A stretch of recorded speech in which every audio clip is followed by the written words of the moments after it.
നമസ്കാരം, എല്ലാവർക്കും നമ്മുടെ പുതിയ വീഡിയോയിലേക്ക് സ്വാഗതം. ഇന്ന് നമ്മളിവിടെ ഉണ്ടാക്കാൻ പോകുന്നത് ഒരു ബാറ്ററി ചാർജറാണ്, അതും കുറഞ്ഞ ചിലവിൽ. അപ്പോൾ നമുക്ക് വീഡിയോയിലേക്ക് പോയാലോ? ട്രാൻസ്ഫോമറിൽ നിന്ന് വരുന്ന AC കറണ്ടിനെ DC കറണ്ടാക്കി മാറ്റാനായിട്ട് നമ്മളൊരു ബ്രിഡ്ജ് റെക്ടിഫയർ നിർമ്മിക്കേണ്ടതുണ്ട്. ആ റെക്ടിഫയറിൻ്റെ സർക്യൂട്ട് ഡയഗ്രമാണ് ഈ സ്ക്രീനിൽ കൊടുത്തിരിക്കുന്നത്. ഈ circuit ഡയഗ്രത്തിൽ D1, D2, D3, D4 എന്ന ലെറ്റർ കൊണ്ട് സൂചിപ്പിച്ചിരിക്കുന്ന സിമ്പലാണ് ഡയോഡിൻ്റേത്. അതിൽ ട്രയാങ്കിൾ പോർഷൻ വരുന്നത് പോസിറ്റീവും എതിർവശം നെഗറ്റീവുമാണ്. അപ്പോൾ ഈ സർക്യൂട്ട് ഡയഗ്രത്തിൽ കാണുന്നത് പോലെ നമുക്ക് ഡയോഡുകൾ കണക്ട് ചെയ്തെടുക്കാം. അതെങ്ങനെയാണെന്ന് നമുക്ക് നോക്കാം. റെക്ടിഫയർ ഉണ്ടാക്കാനായി ഞാനിവിടെ എടുത്തിരിക്കുന്നത് 6 ആംപിയറിൻ്റെ ഒരു ഡയോഡാണ്. അതിൽ ഈ വൈറ്റ് ബാൻഡ് കാണുന്നത് ആനോഡും ബാൻഡ് ഇല്ലാത്തടം കാത്തോഡുമാണ്. എത്ര ആംപിയറിൻ്റെ ട്രാൻസ്ഫോമർ ആണോ എടുക്കുന്നത് അതിൽ കൂടുതൽ റേറ്റിംഗ് ഉള്ള ഡയോഡുകൾ എടുക്കാൻ ശ്രദ്ധിക്കുക.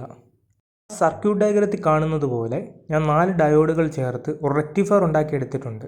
ഇത് എളുപ്പത്തിൽ ഉണ്ടാക്കാനായിട്ട് ഓർത്തിരിക്കേണ്ട ഒരു കാര്യം എന്നാൽ ഒരു ഡയോഡിൻ്റെ കാഥോഡ് മറ്റൊരു ഡയോഡിൻ്റെ ആനോഡുമായിട്ട് കണക്ട് ചെയ്തുകൊണ്ട് 2 സെറ്റ് ഉണ്ടാക്കുക. ആ 2 സെറ്റിൻ്റെയും കൂടെ എൻഡ് ടു എൻഡ് ജോയിൻ ചെയ്യുക. ഇതുപോലെ ഇതിപ്പോൾ 2 ഹാഫായിട്ട് നിങ്ങൾ കണക്ക് കൂട്ടിയാൽ മതി. 2 ഡയോഡ് ഒരു ഹാഫ്, മറ്റ് 2 ഡയോഡ് വരുന്നിടം മറ്റേ ഹാഫ്, ആ 2 ഹാഫ് കൂടെ ചേർത്ത് വെക്കുക. അത് ഈ ബാറ്ററി കണക്ട് ചെയ്യുന്ന പോലെ ഒന്നിൻ്റെ പോസിറ്റീവ് മറ്റൊന്നിൻ്റെ നെഗറ്റീവിലല്ലേ നമ്മൾ സീരീസിൽ ബാറ്ററി കൊടുക്കുന്നത്. അതേപോലെ തന്നെ ഇതിൻ്റെ വരുമ്പം ഒരു ഡയോഡിൻ്റെ കാഥോഡ് മറ്റൊരു ഡയോഡിൻ്റെ ആനോഡിൽ കണക്ട് ചെയ്തെടുത്താൽ മതി. അങ്ങനെ 2 സെറ്റ് ഉണ്ടാക്കി 2 കൂടെ കണക്ട് ചെയ്ത് കഴിഞ്ഞാൽ ബ്രിഡ്ജ് റെക്ടിഫയർ ആയി. ഇതിൻ്റെ ഔട്ട്പുട്ട് വരുന്നത് നമുക്കൊന്ന് സ്മൂത്തൻ ചെയ്യാനായിട്ട് ഇതിലൊരു കപ്പാസിറ്റർ കൊടുക്കേണ്ടതുണ്ട്. എടുത്തിരിക്കുന്ന കപ്പാസിറ്റർ 4700 മൈക്രോ ഫാരഡ് 35 വോൾട്ടിൻ്റെ ഒരു കപ്പാസിറ്ററാണ്. ഈ കപ്പാസിറ്റർ DC സർക്യൂട്ടിലാണ് പ്രവർത്തിക്കുന്നത്. അതുകൊണ്ട് ഇതിന് പോസിറ്റീവും നെഗറ്റീവ് പൊളാരിറ്റി ഉണ്ട്. ഈ ബാൻഡ് വൈറ്റ് ബാൻഡ് കാണുന്നത് നെഗറ്റീവും ബാൻഡ് ഇല്ലാത്ത ഭാഗം എന്ന് വെച്ചാൽ മറുവശം പോസിറ്റീവുമാണ്. അത് കറക്റ്റായിട്ട് നോക്കിയിട്ട് വേണം നമ്മൾ റെക്ടിഫയറിൽ കണക്ട് ചെയ്യാൻ. ഇല്ലാത്ത പക്ഷം കപ്പാസിറ്റർ ഓവർ ഹീറ്റ് ആകാനും എക്സ്പ്ലോഡ് ചെയ്യാനും ചാൻസ് ഉണ്ട്. അപ്പോൾ ഇതേപോലെ കപ്പാസിറ്ററും വയറുകളും കൊടുത്ത് ഞാൻ റെക്ടിഫയർ എടുത്തിട്ടുണ്ട്. അതിൽ ഈ റെഡ് വയറാണ് AC വന്ന് കയറുന്നത്. ട്രാൻസ്ഫോമറിൽ നിന്ന് സ്റ്റെപ്പ് ഡൗൺ ആയ AC വന്ന് റെഡ് വയർ വഴിയാണ് റെക്ടിഫയറിൽ കയറുന്നത്. ആ ബ്ലൂ വയറും ബ്ലാക്ക് വയറുമാണ് ആ AC കൺവേർട്ടായി DC ആയി വെളിയിലിറങ്ങുന്ന ഔട്ട്പുട്ട് വയറുകൾ. അതിൽ ബ്ലൂ പോസിറ്റീവും ബ്ലാക്ക് നെഗറ്റീവ് സൈഡുമാണ്. ഇത് ഞാൻ ഒരു മൾട്ടിമീറ്റർ വെച്ച് ഉറപ്പ് വരുത്തി ഏത് വശമാണ് പോസിറ്റീവ് അതേപോലെ ഏത് വശമാണ് നെഗറ്റീവ് എന്ന് ഉറപ്പ് വരുത്തിയതിന് ശേഷമാണ് കപ്പാസിറ്റർ ഞാൻ ഇതിൽ കൊടുത്തിരിക്കുന്നത്. അപ്പോൾ കപ്പാസിറ്റർ കൊടുക്കുന്നതിന് മുമ്പ് പോസിറ്റീവും നെഗറ്റീവും ആദ്യം മനസ്സിലാക്കുക, അതിന് ശേഷം മാത്രം കപ്പാസിറ്റർ കൊടുക്കുക. അപ്പോൾ റെക്ടിഫയറിലേക്ക് കൊടുക്കാൻ വേണ്ടി എടുത്തിരിക്കുന്നത് ഒരു 12012ൻ്റെ ട്രാൻസ്ഫോമറാണ്. ഇത് 3 ആംപിയറിൻ്റെ ആണ് ട്രാൻസ്ഫോമർ. വലിയൊരു പവർഫുൾ ഒരു ബാറ്ററി ചാർജർ അല്ല ഞാൻ ഉണ്ടാക്കാൻ ഉദ്ദേശിച്ചിരിക്കുന്നത്. ചെറിയ ബാറ്ററി ചാർജ് ചെയ്യുന്നതാണ്. നിങ്ങൾ എത്രയും വലിയ ബാറ്ററി ഇപ്പോൾ 150 AH അല്ലെങ്കിൽ 200 AH ഒക്കെ ബാറ്ററിയാണ് ചാർജ് ചെയ്യുന്നതെങ്കിൽ അതിനനുസരിച്ചുള്ള ഒരു ട്രാൻസ്ഫോമർ എടുക്കാൻ നോക്കുക. ആംപിയർ കൂടിയത്. അതിൻ്റെ ഔട്ട്പുട്ട് വോൾട്ടേജ് നമുക്കൊന്ന് ചെക്ക് ചെയ്യാം. സോ AC-യിലിടുക മൾട്ടിമീറ്റർ. അത് ഇവിടെ ഏറ്റവും മിനിമം 200 ആണ്, അതിലിട്ടിട്ടുണ്ട്. അപ്പോൾ ആ 200 വോൾട്ടിൽ AC-യിലിട്ടുകൊണ്ട് നമ്മളൊന്ന് ടെസ്റ്റ് ചെയ്യാൻ പോവുകയാണ്. ഇതൊരു സെൻട്രൽ ടാപ്പ് ട്രാൻസ്ഫോമർ ആയതുകൊണ്ട് വൈൻഡിങ്ങിൻ്റെ സെൻട്രൽ ഭാഗത്ത് കണക്ട് ചെയ്തിരിക്കുന്ന വയറാണ് ആ ബ്ലൂ വയർ. അപ്പം ആ യെല്ലോയും ബ്ലൂ കൂടെ നമ്മൾ കണക്ട് ചെയ്തെടുത്താൽ മാത്രമേ നമുക്ക് ആ ഒരു വോൾട്ടേജ് കിട്ടത്തുള്ളൂ. 12 വോൾട്ടിന് നിയർ ആയിട്ടുള്ളൊരു voltage. Yellow to yellow full winding വരുന്നത് കൊണ്ട് ഈ 12 വോൾട്ടിന് ഡബിൾ ആയിരിക്കും, മീൻസ് 24. പിന്നെ ഈ ട്രാൻസ്ഫോമറിൻ്റെ ചില ഇന്നാക്യുറസീസ് മൂലമുള്ള ഒരു വോൾട്ടേജ് ഹൈപ്പ് കൂടെ അതിൽ വരും. അപ്പം ഇവിടെ 32 ഉണ്ട് യെല്ലോ ടു യെല്ലോ. നമുക്ക് വേണ്ടൊരു 12 വോൾട്ടിന് അടുത്തായിട്ട് ഉള്ള ഒരു വോൾട്ടേജ് നമുക്ക് യെല്ലോ ടു ബ്ലൂ ആണ് കിട്ടുന്നത്. സോ ഇനിയിപ്പം ഈ ട്രാൻസ്ഫോമർ ആ റെക്ടിഫയറിലേക്ക് കണക്ട് ചെയ്യാൻ പോവുകയാണ്. നമുക്ക് വേണ്ട 2 വയറുകൾ. ഇപ്പോൾ നിങ്ങൾ സെൻട്രൽ ടാപ്പ് ട്രാൻസ്ഫോമർ എടുത്തില്ലെങ്കിൽ ഒരു കുഴപ്പമില്ല, ഇപ്പോൾ നേരെ എടുത്ത് കണക്ട് ചെയ്താൽ മതി. സെൻട്രൽ ടാപ്പ് ട്രാൻസ്ഫോമർ ആണെങ്കിൽ അതിൻ്റെ സെൻറ്റർ വയർ കൊടുക്കാൻ നോക്കുക. സെൻറ്ററും സൈഡിലുള്ള ഏതെങ്കിലും ഒരു വയറുമായിട്ട് കണക്ട് ചെയ്യാൻ നോക്കുക. ഈ ട്രാൻസ്ഫോമറും അതേപോലെ റെക്ടിഫയറും കൂടെ ജോയിൻ്റ് ആയിരിക്കുന്നത് ഷോർട്ടാകാതിരിക്കാനായിട്ട് നമ്മളൊരു ഹീറ്റ് ഷ്രിങ്ക് ട്യൂബ് ഒന്ന് വെച്ചിട്ടൊന്ന് കവറിങ് കൊടുക്കുന്നുണ്ട്. ഇത് നല്ലപോലെ ഒന്ന് ക്ലോസ് ഫിറ്റ് ആകുന്നിടം വരെ ഒന്ന് ചൂടാക്കിയിട്ട് കറക്റ്റ് ജോയിൻ ചെയ്തെടുത്തിട്ടുണ്ട്. മറുവശത്തും അതേപോലെ തന്നെ ഹീറ്റ് ഷ്രിങ്ക് ട്യൂബ് എടുത്ത് ജോയിൻ ചെയ്തതിന് ശേഷം ഹീറ്റ് ഷ്രിങ്ക് ട്യൂബ് വെച്ച് ഒന്ന് അവിടെ ഒന്ന് കവർ ചെയ്തെടുത്തിട്ടുണ്ട്. ഇനിയും റെക്ടിഫിക്കേഷന് ശേഷം വരുന്ന ഔട്ട്പുട്ട് എത്രയാണെന്ന് നമുക്കൊന്ന് നോക്കാം. അതിനുവേണ്ടി മൾട്ടിമീറ്റർ DC സെറ്റ് ചെയ്യുക. ട്രാൻസ്ഫോമറിൽ നിന്ന് വരുന്ന AC കൺവേർട്ടായി DC ആയിട്ടാണ് റെക്ടിഫയറിൽ നിന്ന് ഇറങ്ങുന്നത്. സോ DC നമുക്കൊന്ന് ചെക്ക് ചെയ്യാനായിട്ട് മൾട്ടിമീറ്റർ DC ഇട്ടിട്ടുണ്ട്. ഒന്ന് ചെക്ക് ചെയ്യുകയാണ് എത്ര വോൾട്ട് വരുമെന്ന്.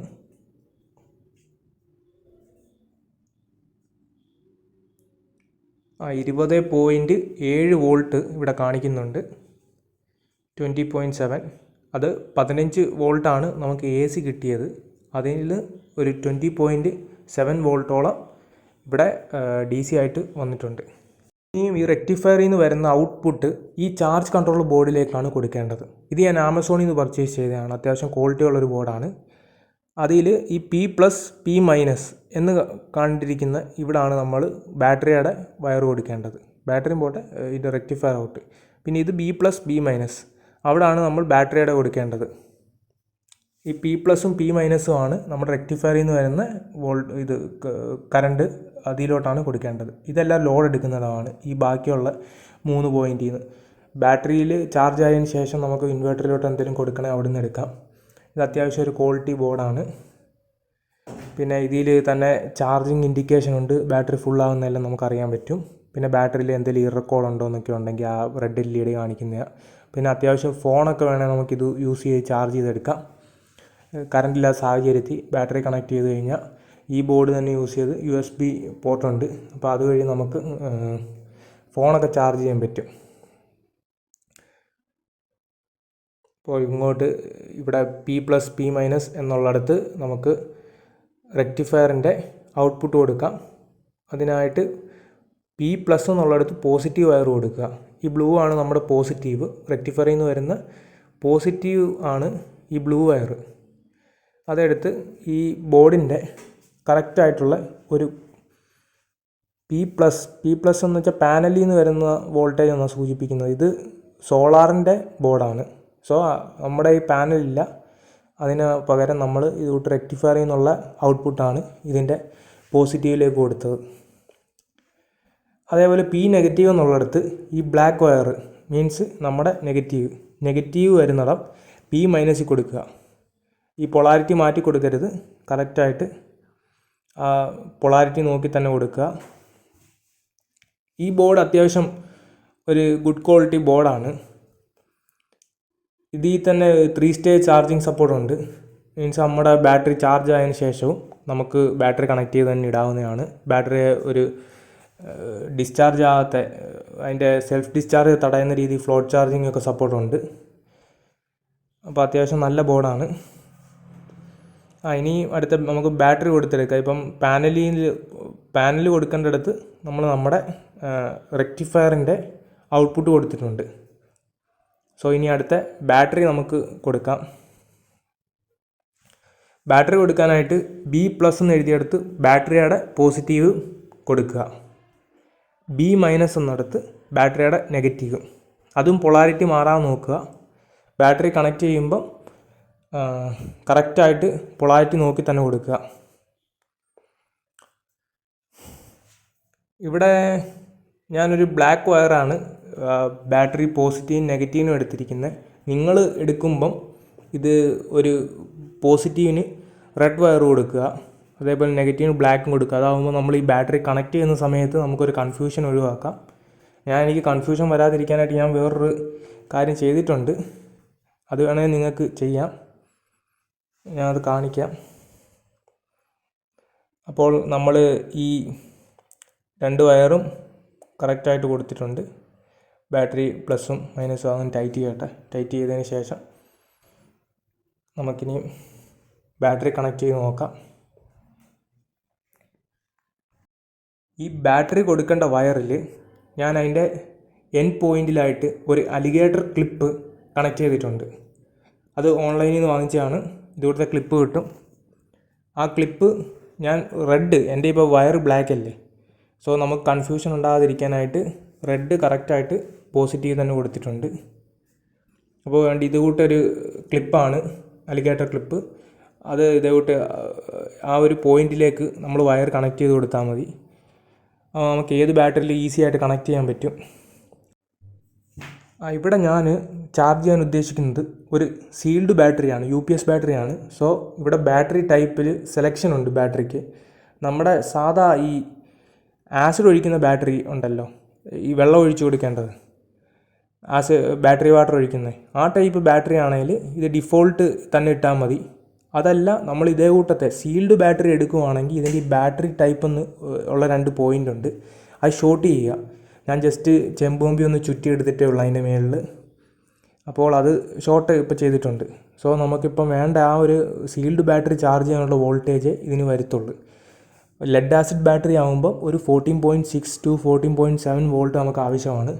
ലെഡ് ആസിഡിൻ്റെ ഫ്ലഡ് ടൈപ്പിൽ, മീൻസ് ബാറ്ററി വാട്ടർ ഒഴിക്കേണ്ടത്. ഇതിപ്പോൾ സീൽഡ് ബാറ്ററി ആകുമ്പം 14.3 അല്ലെങ്കിൽ 14.2 to 14.4 വോൾട്ടിൻ്റെ ആവശ്യമുള്ളൂ. അതിൽ കൂടുതൽ കൊടുത്തു കഴിഞ്ഞാൽ ബാറ്ററി ഓവർ ചാർജ് ആവും, ബാറ്ററിക്ക് ഡാമേജ് വരും. അപ്പോൾ അത് ശ്രദ്ധിക്കുക. നമ്മൾ എടുക്കുന്ന ഏത് ടൈപ്പ് ബാറ്ററി ആണോ അതിനനുസരിച്ചുള്ള മോഡ് സെലക്ട് ചെയ്യുക. ഇതിലിപ്പോൾ 2 മോഡ് സപ്പോർട്ടുള്ള ബാറ്ററി ചാർജറാണ്. സോ ഇവിടെ ഞാൻ സീൽഡ് SMF ബാറ്ററി എടുത്തുകൊണ്ടാണ്, എന്ന് വെച്ചാൽ സീൽഡ് മെയിൻ്റനൻസ് ഫ്രീ ബാറ്ററി എടുത്തുകൊണ്ട് മാത്രമാണ് അത് ഷോർട്ട് ചെയ്തത്. ഇപ്പോൾ അല്ലാതെ നിങ്ങൾ ഫ്ലഡഡ് ബാറ്ററി യൂസ് ചെയ്യുവാണെങ്കിൽ അത് ഡയറക്റ്റ് ഡിഫോൾട്ട് കൊടുത്താൽ മതി, ഷോർട്ട് ചെയ്യേണ്ട ആവശ്യമില്ല പിൻ തമ്മിൽ. അപ്പോൾ ഞാൻ മൾട്ടിമീറ്റർ കൊടുത്തിട്ട് ഈ ബാറ്ററിയുടെ ഒന്ന് വോൾട്ടേജ് എത്രയാണെന്ന് കാണിക്കാം. 12.79 വോൾട്ടാണ് ബാറ്ററിയിലുള്ളത്. ഇപ്പോൾ കണക്ട് ചെയ്ത് വെച്ചിട്ടുണ്ട്, ബാറ്ററിയിലും കണക്റ്റഡ് ആണ് മൾട്ടിമീറ്റർ. ഇനിയിപ്പം ഞാനൊന്ന് ചാർജിങ് സ്റ്റാർട്ട് ചെയ്യാം. അതിലിപ്പം ഒരു ഗ്രീൻ LED കത്തിക്കിടക്കുന്ന കണ്ടില്ലേ, അത് ബാറ്ററി ചാർജ് സൂചിപ്പിക്കുന്നതാണ്, ബാറ്ററിയുടെ കണക്ഷൻ സ്റ്റാറ്റസ്. ഈ ഇപ്പോൾ കത്തുന്നൊരു ഗ്രീൻ ലൈറ്റാണ് ബാറ്ററി ചാർജിങ് സൂചിപ്പിക്കുന്നത്. ഇപ്പോൾ 13.75 13.76 ചാർജിങ് സ്റ്റാർട്ടായിട്ടുണ്ട്. അപ്പോൾ നമ്മുടെ ഈ കുഞ്ഞൻ ബാറ്ററി ചാർജർ മേക്കിംഗ് വീഡിയോ നിങ്ങൾക്ക് ഇഷ്ടപ്പെട്ടു എന്ന് വിശ്വസിക്കുന്നു. ഇനിയും തുടർന്നും ഇതുകൂട്ട് യൂസ്ഫുൾ ആയിട്ടുള്ള വീഡിയോസ് ഈ ചാനലിൽ വരുന്നതാണ്. ലൈക്ക് ചെയ്യുക, സബ്സ്ക്രൈബ് ചെയ്യുക. Thank you. Keep supporting.